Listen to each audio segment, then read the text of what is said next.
தற்போது கிடைத்துள்ள முக்கிய செய்தியை பார்த்து வருகிறோம்.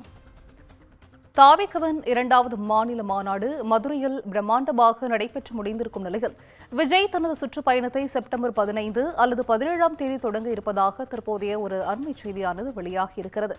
விஜயின் சுற்றுப்பயணத்திற்காக பிரத்யேகமாக ஒரு பிரச்சார வாகனம் ஏற்பாடு செய்யப்பட்டு பனையூர் அலுவலகத்தில் நிறுத்தி வைக்கப்பட்டிருப்பதாகவும் தற்போதைய முக்கிய செய்தி வெளியாகியிருக்கிறது. கூடுதல் விவரங்களை செய்தியாளர் சிவகுமார் வழங்கிட கேட்கலாம். சிவகுமார், வணக்கம். தாவேகவின் தலைவர் விஜயின் சுற்றுப்பயணம் வருகிற 15 அல்லது 17ஆம் தேதி தொடங்க திட்டமிடப்பட்டிருப்பதாக ஒரு தகவல் வெளியாகி இருக்கிறது. இது குறித்தான முழு விவரங்கள் சிவகுமார்.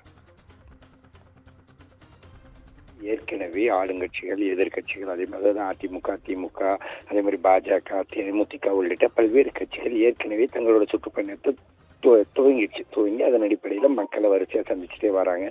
உதாரணத்துக்கு சொல்ல போறோம்னா அதிமுக தரப்புல உள்ள பிரச்சாரம் ஏறத்தாழ தமிழகம் முழுவதுமே ஒரு 4-5 கட்டங்களாக பிரிக்கப்பட்டு முடிக்கப்பட்டிருந்தது. அதே மாதிரி திமுக தரப்புலையும் ரோட் ஷோ உள்ளிட்டவைகள் நடக்கப்பட்டு ஓரளவு கிட்டத்தட்ட நெருக்கி முடிச்சுட்டாங்க. தேமுதிக தரப்புல தற்போது துவங்கி இருக்கிறாங்க. இதன் அடுத்த கட்டமாக தற்போது தமிழக வெற்றி கழக தரப்புல அதனோட தலைவர் விஜய் சுற்றுப்பயணம் மேற்கொள்ள இருக்கிறாரு.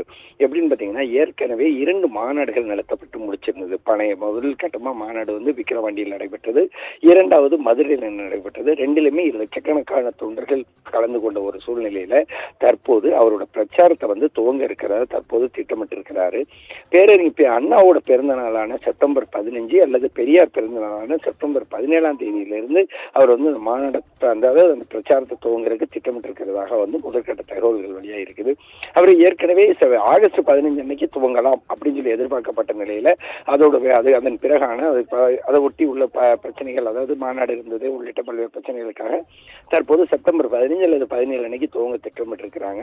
அதே மாதிரி திருச்சியிலிருந்து, டெல்டா பகுதியிலிருந்து தான் தன்னோட தேர்தல் பிரச்சாரத்தை துவங்க இருப்பதா ஏற்கனவே ஒரு தகவல்களானது வெளியானது. எப்படின்னு பாத்தீங்கன்னா, காவேரி டெல்டா பகுதிகள் தமிழகத்துல ஒரு மிகப்பெரிய பகுதினே சொல்லலாம். எப்படின்னு பாத்தீங்கன்னா, நம்ம திருச்சி வழியாக நாகப்பட்டினம் வரை உள்ள ஏறத்தாழ ஒரு 300 கிலோமீட்டர் அளவுக்கு அந்த டெல்டா ஒட்டி உள்ள பகுதிகளில் தான் முதல் கட்ட பிரச்சாரமானது துவங்க இருக்குது. இதே மாதிரி அவர் சுற்றுப்பயணத்துக்காக பிரத்யேகமாக ஒரு பிரச்சார வாகனமானது ஏற்பாடு செய்யப்பட்டு பனையூர்ல உள்ள அவரது அலுவலகத்தில் தற்போது நிறுத்தி வைக்கப்பட்டிருக்கு. திருச்சியிலிருந்து பிரச்சாரத்தை தொடங்கும் விஜய் முதற்கட்டமா டெல்டா மாவட்டங்கள்ல பிரச்சாரம் செய்யறதுக்கு உள்ள பிரச்சாரம் செய்வாரு அப்படின்னு சொல்லி அதுக்கு முதற்கட்டமா பிரச்சாரம் செஞ்சு அதன் பிறகு தமிழகத்தில் உள்ள சட்டமன்ற பகுதிகளில் பிரச்சாரம் செய்வார்னு சொல்லி அந்த திட்டமானது ஏற்பாடு செய்யப்பட்டிருக்கு. சட்டமன்ற தேர்தலுக்கு இன்னும் சில மாதங்களே உள்ள நிலையில தேர்தல் பிரச்சாரத்தை துவங்குறதுல மிகவும் தீவிரம் காட்டி வர்றாரு விஜய். ஏதாவது விஜயோட வாக்குகள் அதாவது பாத்தீங்கன்னா விஜயோட ரசிகர்கள், அதே மாதிரி விஜயோட வாக்குகள் அப்படிங்கிறது ஒரு புறம் இருந்தாலும் இவரோட தேர்தல் யுக்தி அப்படிங்கிறது தற்போது துவங்கி இருக்குது. இவரோட பிரச்சாரமானது தமிழக வெற்றி கழகத்துக்கு வெற்றியை கொடுக்குமா அல்லது வாக்குகளை சிதறடிக்குமா அப்படிங்கிற ஒரு கான்செப்ட்ல தற்போது கொஞ்சம் சில மாதங்கள்ல தெரிய வரும். இன்னொரு 7-8 மாதங்கள் தான் இருக்குது அந்த சட்டமன்ற தேர்தலுக்கு.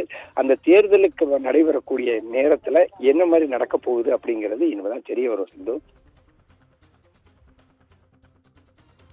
நன்றி சிவகுமார். விரிவான விவரங்களை வழங்கியமைக்கு நன்றி.